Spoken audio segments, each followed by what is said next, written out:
சேனலில் ஸ்ப்ரவுட் கார தோசை எப்படி செய்யுதுன்னு பார்க்கலாம். அதுக்கு தேவையான பொருட்கள்: தோசை மாவு, 2 வெங்காயம் ஸ்லைஸ் பண்ணி வச்சுருக்கேன் சின்ன சின்னதாக. ஸ்ப்ரவுட் கொஞ்சம் வேக வச்சு லைட்டாக உப்பு போட்டு வேக வச்சு வச்சுருக்கேன். 5 நிமிஷம் வெந்தால் போதும். தேவையான அளவுக்கு நெய். அந்த தோசைக்கு போடுறதுக்கு ஒரு பொடி செய்ய போகிறோம். அதுக்கு தேவையான பொருட்களை பார்க்கலாம். மிளகா 30-40 மிளகா, 1 கை கருவேப்பிலை கழுவி உலர்த்தி வச்சுக்கிறேன். 30-40 பூண்டு பல், தேவையான அளவு உப்பு, மயோனிஸ் தேவையான அளவுக்கு. முதல்ல அந்த பொடி காரப்பொடி எப்படி செய்யுதுன்னு பார்க்கலாம். ஸ்டவ் ஆன் பண்ணி ஒரு வாண்டி வச்சுட்டு, வாண்டி சூடானது. எண்ணெயெலாம் விட வேண்டாம், வெறும் மிளகா வத்தல் மட்டும் போட்டு நல்லா சவக்க வறுத்து எடுத்துக்கலாம்.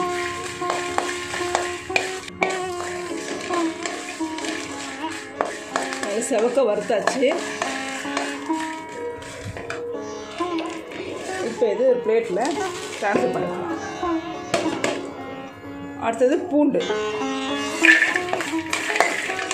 இது சிம்மில் வச்சு ஒரு 5-10 நிமிஷம் நல்லா வறுத்தலாம். இது எதுக்காக அப்படி சிம்மில் வச்சு ரொம்ப நேரம் வறுக்கணும்னா அது நீர் சத்து போயிடும், கரியாது. அதனால தான் நல்லா வறுத்துட்டாச்சு. இப்போ இதையும் அதோட ட்ரான்ஸ்ஃபர் பண்ணிக்கலாம். அடுத்து கருவேப்பிலை. இதை சிம்மில் வச்சுட்டு ஒரு 2 நிமிஷம் வறுத்துட்டு ஸ்டவ் ஆஃப் பண்ணி அப்படியே வச்சிடலாம். பாருங்கள், இந்த ஸ்டேஜில் ஸ்டவ் ஆஃப் பண்ணிவிட்டு தேவையான அளவுக்கு உப்பு போட்டுட்டு அப்படியே வச்சிடலாம். அப்படியே அதுலேயே ஆறட்டும். அந்த மாதிரி கருவேப்பிலை நல்லா ஆறிடுச்சு. இப்போ ஒரு மிக்ஸி ஜாரில் மிளகா, பூண்டு, இந்த ஆறின கருவேப்பிலை,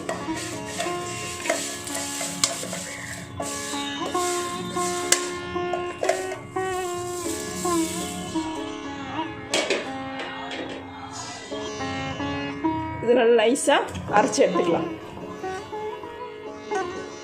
பாருங்கள், நல்லா நைஸாக இருந்துச்சு. இதை இந்த மாதிரி பெரிய பெரிய ஹோல் போட்ட ஒரு பாக்ஸில் ஸ்டோர் பண்ணி வச்சுக்கலாம். பாருங்கள், இது ரெடி ஆகிடுச்சு. தோசை எப்படி சொல்கிறதுன்னு பார்க்கலாம். இப்போ ஸ்டவ் ஆன் பண்ணி கல் வச்சு, கல் சூடானதும்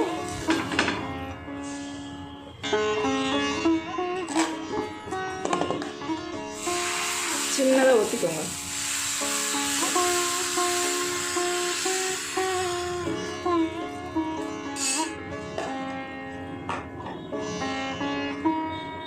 மீடியம் ஃப்ளேம்லேயே இருக்கட்டும். இப்போ ஆனியன்,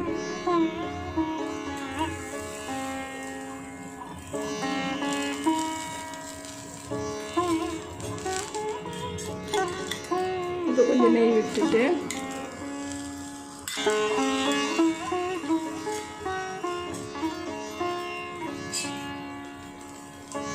லைட்டாக அமுக்கி விட்டுடுங்க. இந்த ஸ்டேஜில் அந்த பொடி, காரப்பொடி,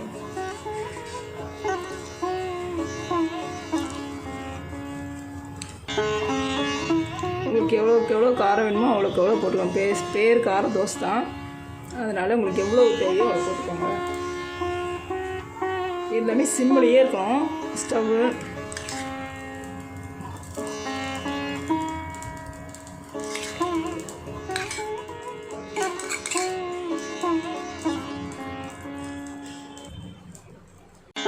இந்த டைமில் 2 நிமிஷம் க்ளோஸ் பண்ணி வச்சுக்கோங்க.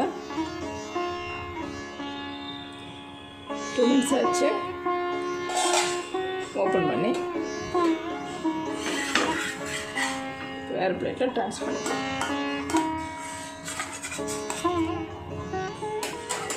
ஸ்ப்ரவுட் கார தோசை ரெடி. செஞ்சு பாருங்கள், சாப்பிட்டு பாருங்கள். பிடிச்சிருந்தால் லைக் பண்ணுங்கள், ஷேர் பண்ணுங்கள், சப்ஸ்கிரைப் பண்ணுங்கள். தேங்க்யூ.